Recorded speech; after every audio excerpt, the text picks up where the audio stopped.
വാർത്തയിലേക്ക്. കൊല്ലങ്കോട് ബിവറേജസ് ചില്ലറ മദ്യവിൽപ്പനശാലയിലെ മോഷണം. മുഖ്യപ്രതി കസ്റ്റഡിയിൽ. മോഷണം ആസൂത്രണം ചെയ്ത കൊല്ലങ്കോട് സ്വദേശി ശിവദാസനെയാണ് പോലീസ് കസ്റ്റഡിയിലെടുത്തത്.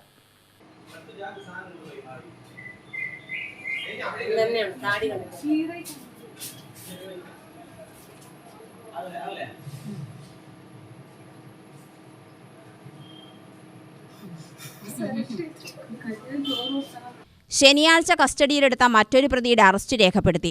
കൊല്ലങ്കോട് നെന്മേനി സ്വദേശി രവിയുടെ അറസ്റ്റാണ് രേഖപ്പെടുത്തിയത്.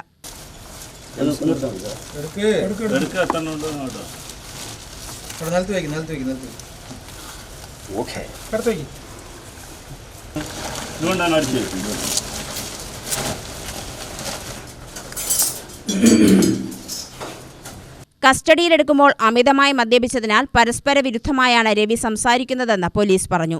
ഇയാളെ ചോദ്യം ചെയ്യുന്നത് തുടരുകയാണെന്ന കൊല്ലങ്കോട് പോലീസ്. കേസിലെ മറ്റൊരു പ്രതി കൊല്ലങ്കോട് സ്വദേശി രമേശിനായി അന്വേഷണം ഊർജിതമെന്നും പോലീസ് പറഞ്ഞു. UTV news, Palakkad.